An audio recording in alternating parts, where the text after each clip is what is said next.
Et voilà, notons aussi la présence du Père Noël dans ce studio. On est au lendemain de la fête, mais il a dit il faut que je vienne pour un bonus. Donc celui qui va recevoir le cadeau du Père Noël sera vraiment gâté, n'est-ce pas Père Noël?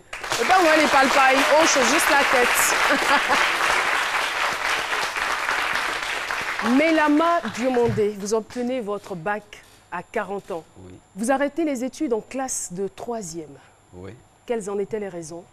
J'avoue que j'avais été renvoyé de l'école en classe de 3e à Séguéla pour mauvais résultats. C'est ce que je préfère dire, surtout pendant mes conférences. Pour mauvais résultats? Pour mauvais résultats. Et c'était un message pour les plus jeunes. Pour dire, c'est quand on est jeune qu'il faut faire des efforts. Sinon, après, on a des regrets et on envie les autres. Pourquoi? Allez-y. J'avais arrêté effectivement en classe de 3e, et non seulement pour mauvais résultats, mais dû certainement à des problèmes circonstanciels. Voilà. Mais qu'est-ce qui faisait que vous n'aviez pas de bons résultats? Vous n'étudiez pas ou vous étiez porté vers autre chose? Je pense qu'il faut le dire, nous, aujourd'hui, ce n'est pas la même chose que nos enfants. Aujourd'hui, ils ont des outils didactiques que nous, on n'avait pas. Nous, on étudiait sous les lampadaires et on n'avait même pas de livres. Mais ce n'est pas une excuse. C'est ce que je m'apprêtais à dire parce que beaucoup étaient dans les mêmes conditions. Voilà. Mais, quelles que soient les conditions, il faut persévérer. Alors, ce qui est impressionnant, c'est que 20 ans après, vous reprenez donc le chemin des études. Qu'est-ce qui était à la base de cette motivation? J'avoue que très tôt, bien qu'ayant des parents analphabètes, j'étais déjà un accro de lecture. Rien que le bienfait de la lecture. C'est la lecture qui m'a permis de reprendre pratiquement 20 ans après avoir quitté l'école.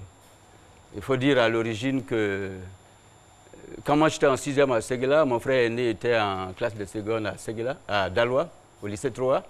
Et la même année, tout juste après, à deux jours des congés de Noël, mon frère est parti dans l'autre monde. Et suite à son décès, l'élève de 6e que j'étais s'est retrouvé avec toute une collection de livres. Et jusqu'en 3e, je ne pouvais plus déjà me passer de lecture. Et donc, je lisais tout le temps. Le paradoxe, c'est que vous aviez un intérêt très poussé pour la lecture, mais vous aviez quand même de mauvais résultats. Pourtant, la plupart du temps, les élèves qui sont accros à la lecture sont brillants en classe. Oui, effectivement. C'est ce que d'ailleurs, c'est ce message que je partage pendant mes conférences dans les lycées et collèges pour dire, quand on lit, on devient excellent dans toutes les matières. Dans toutes les matières. On devient plus éloquent, on a une certaine assurance. D'ailleurs, je le dis, personne ne peut se passer de lecture, quel que soit le domaine d'activité. En ce sens que, ce que je veux dire, une certaine aisance, une certaine assurance, une certaine éloquence pendant les prises de parole en public sont des qualités qui tirent leur source des livres. Et donc, pour ma part, la lecture m'a permis de reprendre à cet âge. Et je suis très, très curieuse de savoir ce que vous avez fait pendant ces 20 ans. Oui, pendant toutes ces années-là, après mon renvoi de l'école à Séguéla, j'avais un oncle très humaniste, l'oncle Namori, qui m'a reçu. Qui voulait que je reparte. Malheureusement, j'ai passé une année scolaire sans aller à l'école. Et c'était vraiment douloureux pour moi de voir les autres partir à l'école. Je l'ai dit dans l'ouvrage, on a l'impression que c'est le jour où vous ne partez plus à l'école que vous vous rendez compte, ah, j'avais vraiment de la chance, je ne l'ai pas saisi. Et pour moi, c'était encore davantage douloureux, parce que maman, bien qu'analphabète, elle avait voulu que je lui ramène le brevet. Et ce n'était pas le cas. Et à Gagnoua, c'était d'autant difficile en ce sens que parfois je me rappelais ces lamentations où elle disait, Adama nous avait envoyé le brevet, on l'a perdu. Toi, celui qui nous comptons maintenant, tu n'as pas pu nous envoyer le brevet.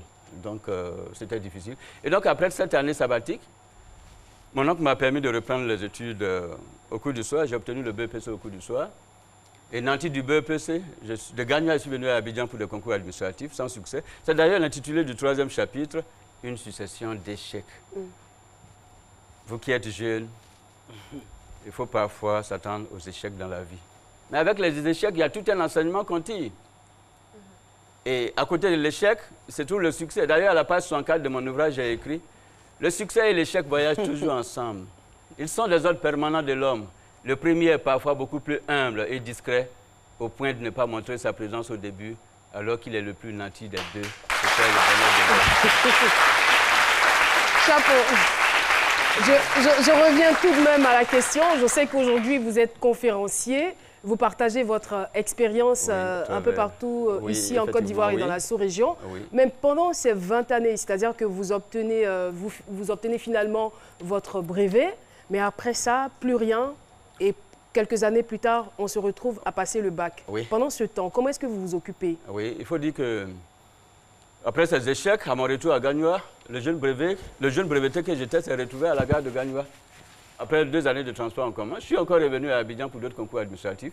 Et finalement, j'ai réussi au concours des chauffeurs de l'administration, agent spécialisé de TP, option chauffeur. Et là, c'est le début d'une carrière professionnelle pour moi. Et en tant que chauffeur, j'avais toujours un ami, un compagnon, le livre, d'où le titre de l'ouvrage, Un livre dans la voiture. Ce qui n'est qu'une exhortation à la lecture. Il faut que le livre soit notre compagnon. C'est d'ailleurs le 2e chapitre qui s'intitule « Le livre, le compagnon fidèle ». Et donc après, chaque fois que mon patron se trouvait en réunion, vous savez, en tant que chauffeur, la solitude, les longues attentes, c'est parfois horrible. Et tous les grands lecteurs, c'est un plaisir de profiter de ce temps matériel. Et donc pour moi, chaque fois que le patron se trouvait en réunion, je me mettais à lire. Et comme le livre, c'était un merveilleux maître silencieux, c'était une formation sur le tas qui m'a ramené sur les bancs à un moment inattendu. Et donc j'ai rencontré, c'est d'ailleurs l'intitulé du premier chapitre, Une rencontre inattendue. J'ai rencontré un ami, Konaté Mohamed Lamine, professeur de lettres, et qui m'a, après un débat littéraire, qui avait été impressionné par ma capacité de ressortir certaines citations de mémoire, m'a amené à reprendre les études. Je suis allé m'inscrire au cours du soir. Et là, c'était quel sentiment qui vous animait lorsque vous repreniez le chemin de l'école? Je me disais, ah mais, et s'il avait raison? Et s'il a raison? Ma vie va changer. Ce sera notre personnalité. Ce ne sera plus le même Mélama. Et donc, au départ, j'étais un peu sceptique. Mais vous ne redoutiez pas les railleries quand même de l'entourage? Oui, à ce niveau, je pense que j'étais déjà préparé psychologiquement, en ce sens que moi, les livres avaient déjà réussi à forger en moi une autre personnalité. J'avais déjà au moins 20 ans de lecture assidue. Et 20 ans de lecture assidue, c'était comme si c'était...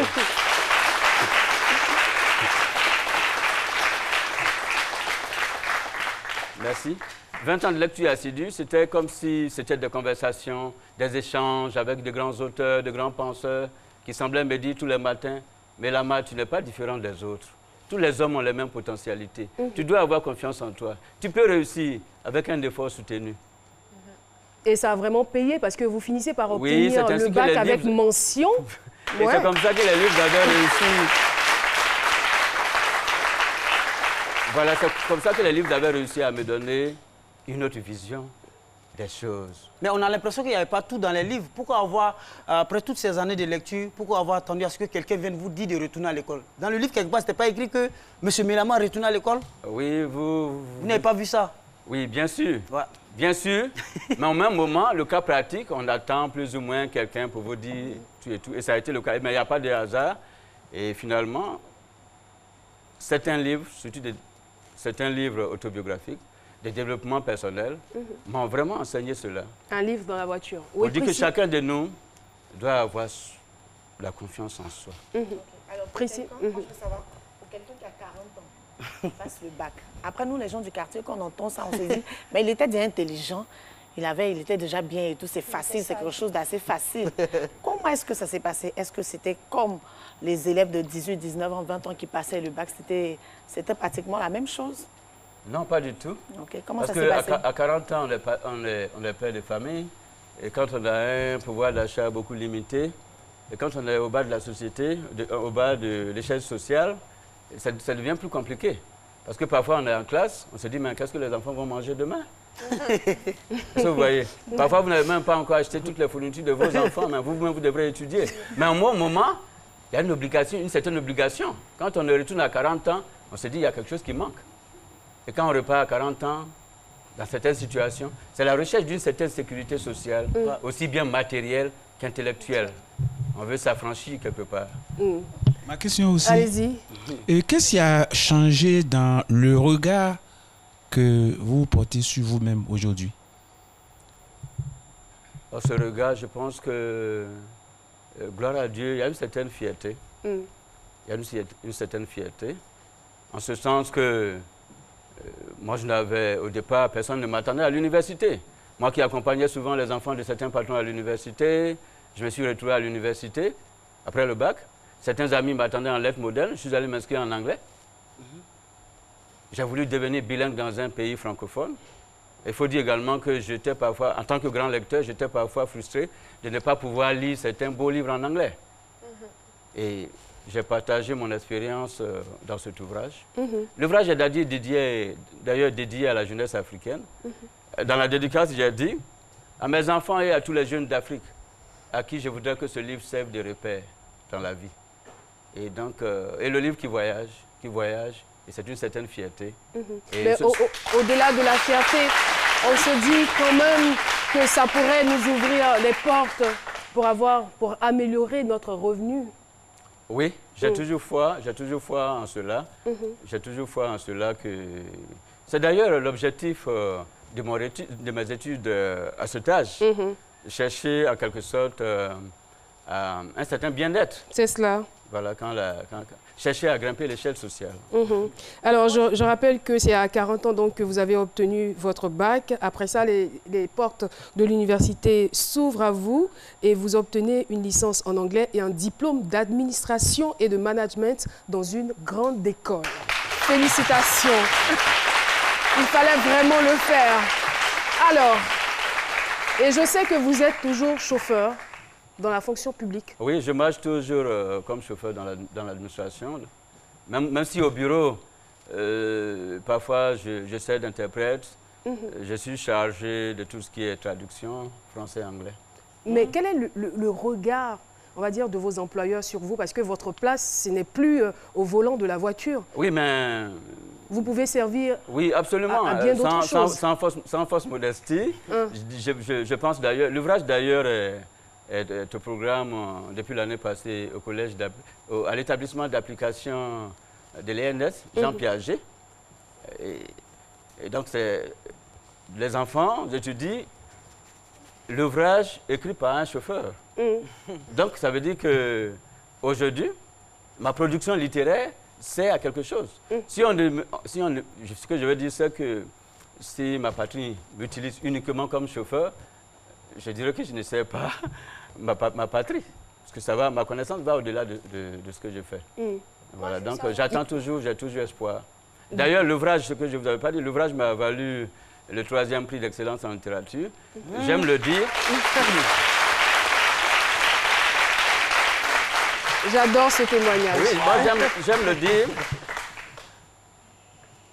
La lecture m'a anobli, la lecture m'a affranchi. Mon prix littéraire porte la signature du vice-président de la République, son Excellence Daniel Kablan-Duncan, quand il était Premier ministre. Je ne doute pas qu'il est à l'écoute. Et pour moi, c'est une fierté de porter sa signature. Et je compte sur le chef de l'État et tout le gouvernement pour que ma situation change. Mais la situation va forcément changer après le témoignage. Certainement que la plupart des gens ne le connaissaient pas. Merci. Mais je crois et j'ai foi. Je garde la foi, tout comme vous d'ailleurs. Il faut que ça change. Oui, oui. À 54 ans, vous avez vos diplômes, vous avez une belle connaissance, vous avez une certaine aisance à vous exprimer. Oui. Et je pense que vous méritez mieux. Ce n'est pas encore terminé. Voilà, on va marquer une pause juste au niveau de la pub et on se retrouve pour la suite de cette émission.